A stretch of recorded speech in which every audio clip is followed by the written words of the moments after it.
Assalamualaikum warahmatullahi wabarakatuh. Nama saya Diva Aulia dengan NPM 2351040039. Di sini saya akan menjawab pertanyaan-pertanyaan yang diberikan oleh dosen pengampu mata kuliah periklanan, yaitu Bapak Aan Budianto, SPD MA. Pertanyaan yang pertama yaitu, mengapa perlu analisis kondisi pasar, sosial, budaya, bahkan politik sebelum membuat rancangan iklan? Analisis kondisi pasar yang mencakup aspek sosial, budaya, dan politik merupakan langkah krusial sebelum merancang iklan, karena memastikan pesan kampanye selaras dengan realitas audiens. Secara sosial, ini membantu memahami norma dan tren perilaku masyarakat, sehingga iklan lebih autentik dan responan. Dari sudut budaya, analisis mencegah kesalahan interpretasi nilai lokal yang bisa menyinggung atau gagal menarik hati. Sementara itu, faktor politik menjadi iklan dari risiko pelanggaran regulasi atau statement sensitif, seperti isu nasionalisme untuk menghindari backlash. Dalam paradigma keilmuan bisnis syariah, analisis ini sejalan dengan prinsip etika Islam seperti takwa, yaitu kesadaran moral, dan penghindaran gharar, yaitu ketidakpastian yang menyesatkan. Iklan itu harus jujur, adil, dan tidak memanfaatkan kerentanan sosial, memastikan kampanye mendukung kesejahteraan umat tanpa eksploitasi. Misalnya, iklan produk halal harus menghormati budaya lokal sambil menekankan transparansi, seperti yang dicontohkan dalam praktik pemasaran syariah yang sukses di pasar musim global. Pertanyaan yang kedua yaitu, mengapa konsumen di masa kini lebih senang dengan display harga yang pasti dibandingkan dengan mekanisme tawar-menawar?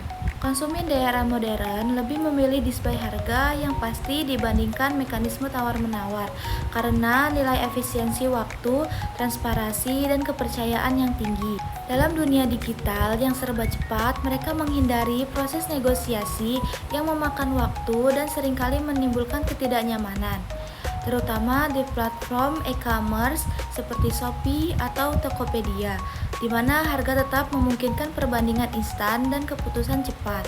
Faktor global dan juga pendidikan konsumen juga membuat mereka lebih sadar hak, sehingga harga pasti dirasa lebih adil dan bebas dari manipulasi.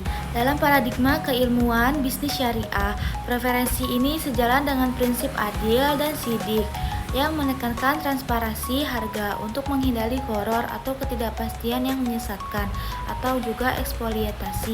Bisnis syariah mendorong harga tetap yang jelas, seperti dalam jual beli, yaitu murabahah, yaitu penjualan dengan margin keuntungan yang transparan untuk membangun kepercayaan dan kesejahteraan bersama. Berbeda dari praktik riba yang timbul dalam tawar-menawar yang spekulatif. Pertanyaan yang ketiga yaitu, mengapa Zeigarnik Effect terkadang dilakukan sebagai strategi marketing, dan berikan analisis kelemahan strategi tersebut.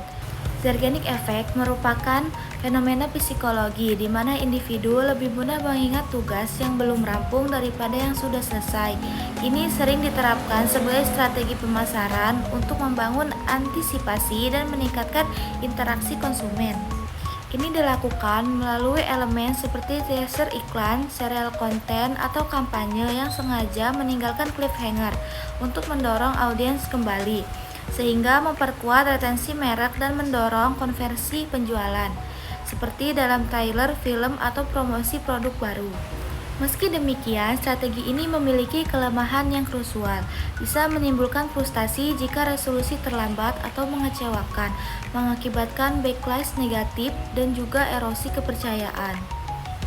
Selain itu, tidak semua segmen konsumen merespon positif. Beberapa merasa dimanipulasi, terutama jika itu digunakan berlebihan, yang berpotensi menurunkan loyalitas jangka panjang. Analisis menunjukkan efektivitasnya bergantung pada konteks. Di era digital yang instan, ini seringkali terasa mengganggu daripada menarik. Dalam paradigma keilmuan bisnis syariah, Zeigarnik Effect perlu diselaraskan dengan prinsip etika Islam, seperti takwa, yaitu kesadaran moral, dan juga penghindaran gharar, yaitu ketidakpastian menyesatkan. Strategi ini bisa bertentangan jika menciptakan tekanan psikologis yang tidak perlu, karena syariah menekankan transparansi dan juga kesejahteraan maslahah, bukan eksploitasi emosi. Misalnya dalam pemasaran halal, lebih bijak menggunakan pendekatan jujur seperti murabahah yang jelas untuk membangun kepercayaan tanpa risiko manipulasi. Sekian yang dapat saya sampaikan, kurang lebihnya saya mohon maaf, kepada Allah saya mohon ampun. Terima kasih. Wassalamualaikum warahmatullahi wabarakatuh.